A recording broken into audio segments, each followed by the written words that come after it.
আসসালামু আলাইকুম। এটিএন বাংলা সংবাদে সবাইকে স্বাগত জানাচ্ছি অনামিকা হাসান পুনম। মানুষ যাতে স্বেচ্ছায় কর দেয় সেই পরিবেশ নিশ্চিতে কর ব্যবস্থাপনা ও আদায় পদ্ধতি সহজ, দুর্নীতি ও হয়রানি মুক্ত করার নির্দেশ দিয়েছেন প্রধানমন্ত্রী তারেক রহমান।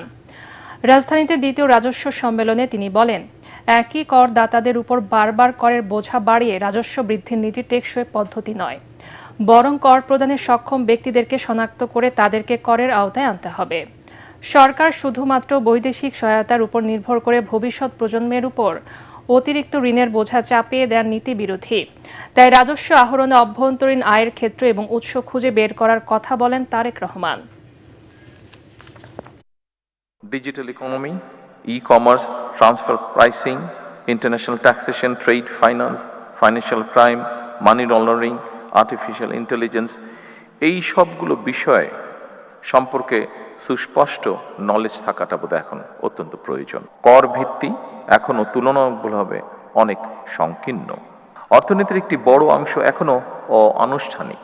সীমিত সংখ্যক নিয়মিত করদাতার উপরে নির্ভরতা হ্রাস করতে হবে মনে হয়। করদাতা ও রাজস্ব প্রশাসনের মধ্যে আস্থার সম্পর্কেও আরও শক্তিশালী করা প্রয়োজন। আধুনিক কর প্রশাসনের উদ্দেশ্য শুধুমাত্র বেশি কর আদায় নয়, বরং বেশি সংখ্যক মানুষকে স্বেচ্ছায় কর প্রদানে উৎসাহিত করা। মহাসড়কে কোনো প্রকার 3 চাকার যানবাহন চলতে দেওয়া হবে না বলে জানিয়েছেন স্বরাষ্ট্রমন্ত্রী সালাউদ্দিন আহমদ। ঢাকা চট্টগ্রাম মহাসড়কে ট্রাফিক আইন লঙ্ঘন রোধে এআই প্রযুক্তির অটো ফাইন সিস্টেম উদ্বোধন করে তিনি এই কথা বলেন। মহাসড়কে এআই ক্যামেরা ব্যবহারে চাঁদাবাজি বন্ধ হবে বলে আশা করেন মন্ত্রী।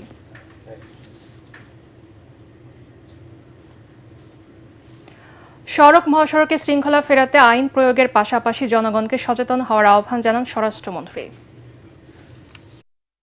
মহাসড়কে যে চাঁদাবাজি হয় সেটা মালিক পক্ষ থেকে হোক, শ্রমিক ফেডারেশনের পক্ষ থেকে হোক বা পুলিশের পক্ষ থেকে হোক, সবকিছু ক্যামেরায় যেহেতু রেকর্ডেড থাকবে, আশা করি এই প্রবণতাটা কমবে এবং আমি বিশ্বাস করি জনগণের সহযোগিতায় আমরা মহাসড়কে চাঁদাবাজি বন্ধ করতে পারব।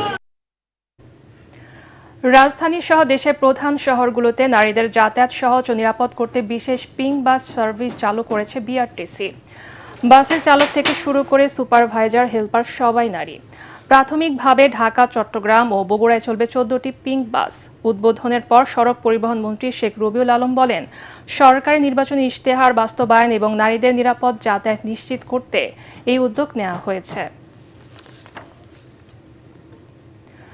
বাংলাদেশে বিনিয়োগ বাড়ানোর পাশাপাশি স্থলবন্দরগুলোতে পণ্য দ্রুত খালাসের প্রস্তাব দিয়েছেন ভারতীয় ব্যবসায়ীরা।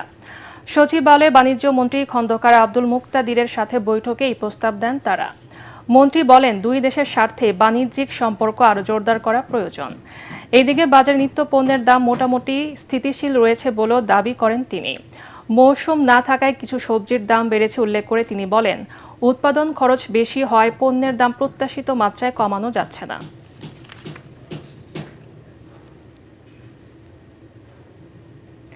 অন্তর্বর্তী সরকারের সময় বিদেশিদের প্রেসক্রিপশনে তরুণরা রাষ্ট্র ক্ষমতা গ্রহণ করে বলে জানিয়েছেন প্রবাসী কল্যাণ প্রতিমন্ত্রী নুরুল হক নূর। তবে তারা দুর্নীতিতে যুক্ত হওয়ায় জুলাই স্পিরিট ব্যাহত হয়। রাজধানীর সিডা মিলনায়তনে এক অনুষ্ঠানে তিনি এসব কথা বলেন। প্রতিমন্ত্রী আরও বলেন, জুলাই আন্দোলনে নারী ও তরুণরা গুরুত্বপূর্ণ ভূমিকা পালন করলেও আন্দোলন পরবর্তী রাজনীতিতে তাদের অনেকেই এখনও কাঙ্ক্ষিত কাজের জায়গা পাচ্ছে না। আমরা তো আশাবাদী হয়েছিলাম যে সব তরুণরা মিলে বাংলাদেশের রাজনীতিটা পরিশুদ্ধ করব। আজকে ধরেন এই যারা উপদেষ্টা হয়েছে, এরা যদি উপদেষ্টা না হয়ে বাইরে থেকে প্রেশার গ্রুপ হিসেবে দুর্নীতির বিরুদ্ধে আওয়াজ তুলতো, সংস্কারের প্রশ্নে আওয়াজ তুলতো, আন্দোলনকারী তরুণদের থেকে একটা প্রতিনিধি প্রত্যেক দলকে দিতে হবে, এই মৌলিক পরিবর্তনের জায়গা যদি থাকতেন, আর দেশটা কিন্তু একটা ভিন্ন দিকে যেতে পারত। পরবর্তী সংবাদ দেখার আমন্ত্রণ জানিয়ে এখনকার মতো শেষ করছি। এটিএন বাংলার সংবাদ ইউটিউবে দেখতে ব্রাউজ করুন, /ATN বাংলা নিউজ। ধন্যবাদ সবাইকে।